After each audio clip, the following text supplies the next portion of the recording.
talk to you now about electric cars. I've been thinking about these electric cars. Now, I don't know if, like me, you've had to hire a car. My work tends to hire cars out every now and again. If we can't catch the train because of the train strikes, they'll hire a car for me and I'll go to work in a hire car. So imagine if your hire car was an electric car. Now, if you know what it's like when you get a hire car these days, they turn up with there's no petrol in the car, and they'll start going on about, oh, it's a fair use policy, so you put in what you use. So imagine an electric car turning up and the battery is flat. So for the first 8 hours of your hire, you're going to have to charge the battery up. And if it's anything like me, you're going to have to go all the way down to McDonald's, which is about 3 or 4 miles down the road, and sit in McDonald's car park for 8 hours while you charge your car up. And then if I was to drive down to see my mother on the south coast, I'd have to stop halfway and put some more energy in the battery. Now, if you stop for more than 2 hours in a motorway service station, you're going to be charged. So, okay, so you sit there for an hour and a half, charging your car up. So you're going to drive a few more miles, and you're going to have to stop again for another hour and a half and put a bit more energy in. And then when you get to your parents' house, your battery will be almost flat, and you're going to have to recharge it again. So where are you going to recharge it from? I don't know any recharging stations where my mother lives, so I'd probably have to go to the local supermarket, which would be probably at Port Solent, or just outside Port Solent at the big Tesco's. Anyway, you'll probably have to sit there for a good few hours.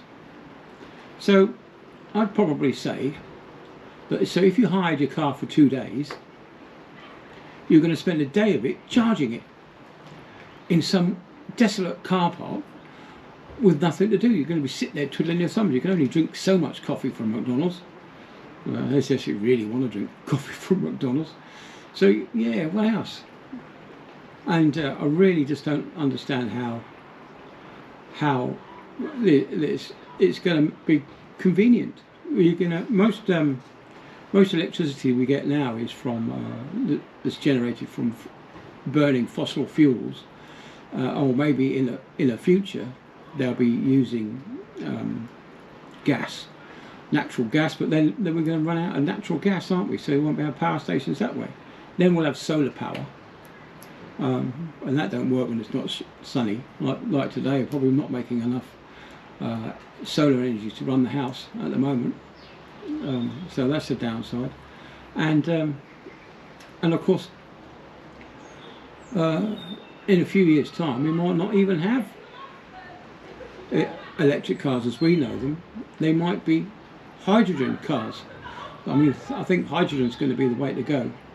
But as we all know, if we watched Top Gear or the Grand Tour or whatever it is now, we've seen Richard Hammond, when he crashed his electric sports car, it burst into flames. So I think the more electric cars we get on the road, the more of these electrical fires we're going to find, because you puncture a lithium polymer battery cell and you're in a whole world of hate.